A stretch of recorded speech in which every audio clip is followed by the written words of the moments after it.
काय सांगाल, आज तुम्ही कार्यकर्त्यांचा संवाद मेळावा ठेवला होता. जिल्हा परिषद आणि पंचायत समितीच्या तोंडावरती हा मेळावा होता. कार्यकर्त्यांच्या काय भावना आहेत की कशा प्रकारे लढलं पाहिजे? कार्यकर्त्याची दोन्ही भावना आहेत. द्या युती झाली करा, नसेल तर सेपरेट आहे सोबळा लढा.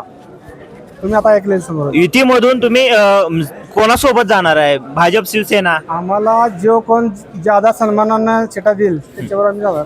पण चारही जिल्हा परिषद गट लढण्याची तुमची तयारी आहे का? हो, चारही लढे आहे. चारही जिल्हा परिषद आणि 8 पंचायत समिती. कार्यकर्त्यांची काय मतं येत आहेत? कार्यकर्त्यांचं जरा थोडं भाजप संघ जावं असं येते मत. आज कार्यकर्त्यांचा उत्साह दिसून आला. हो, कार्यकर्त्यांमध्ये उत्साहाचं वातावरण आहे. काय सांगाल? कार्यकर्ता हे पहिल्यापासून आमचा फटका असू द्या, पण उत्साह आहे आणि प्रामाणिक आहे. येत्या शहराला मी ती तुम्ही आता आठपडीत बैठला असेल. आठपडीत मी काय जे घडले ते आता थोडक्यात मग सांगितलंच. शिवसेनेच्या गोटात अशी कुजबूत आहे की भाजप पुरस्कृत सौरभ भाईंची उमेदवारी ही भाजप पुरस्कृत होते आणि 6 महिन्यापासून गुप्त बैठका होत होत्या. भाजप संघ मी माझ्या आयुष्यात मी भाजपवर कधीच बोललेलो नाही. मी कायम भाजपला विरोध केलेला माणूस आहे. मग मी सांगितलं मी कधी भाजप संघ बोलणार नाही. आता त्यांच्या बैठकी झाल्या भाजप शिवसेनेने बऱ्याच वेळा भाजप बैठक घेतल्या, ठरवलं, इत्या केल्या, पुन्हा फिसकटल्या. त्यांच्या काय त्यांच्याच चालू आहे. फक्त आमची कधी भाजप एकदाही बैठक झालेली नाही.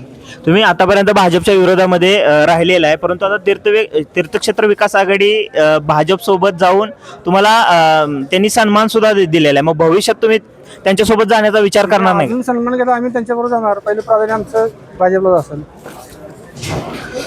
तुम्ही 22 वर्षाचा राष्ट्रवादी सोबत होता. हो. आता तुम्ही तीर्थक्षेत्र आघाडी आटपाडीमध्ये आणलेली आहे, म्हणजे स्थापन केलेले आहे. तर म्हणजे हा जो प्रतिसाद तुम्हाला अलीकडे मिळतोय तो राष्ट्रवादीचे जे कार्यकर्ते आहेत त्यांच्याकडूनच म्हणजे आहे, तुमच्या सोबत तोच गट आहे? राष्ट्रवादीचंच कार्य सगळं आमचं. राष्ट्रवादीमध्येच आम्ही आम्ही नसलं तुम्हाला पत्रकारांना सगळं चांगलं माहित आहे चित्र राष्ट्रवादीचं काय आहे ते.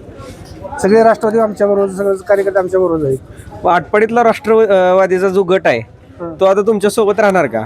आटपाडीत गट कुठला? गट सगळं आमचं गट कुठं आहे? आटपाडीत जे आहे ते थोडक्यात तानाजी पाटील गट म्हणता येईल. आता जे राष्ट्रवादी बरोबर थोडक्यात आटपाडी शहरातला म्हणलं तर तानाजी पाटील गट म्हणता येईल.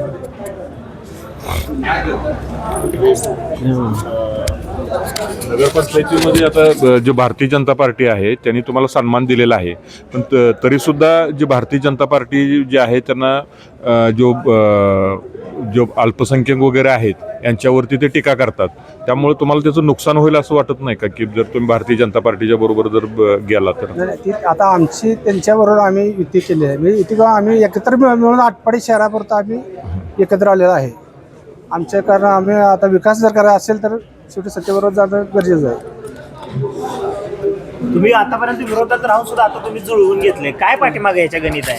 आता जुळवून घ्यामध्ये प्रत्येक ठिकाणी फसवणूक झाली आहे. फक्त आता आपल्या तालुक्यात फक्त एक आमदार पडळकरनी काय अजून आम्हाला कुठं फसवलेलं नाही. त्यामुळे अजून आमचा त्यांच्यावर विश्वास आहे. तिने शब्द आता सुद्धा दिलेला शब्द 100% पाळला.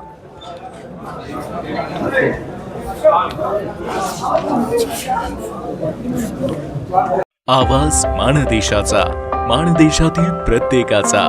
माणदेश प्राईम सबस्क्राईब करा आणि अपडेट रहा.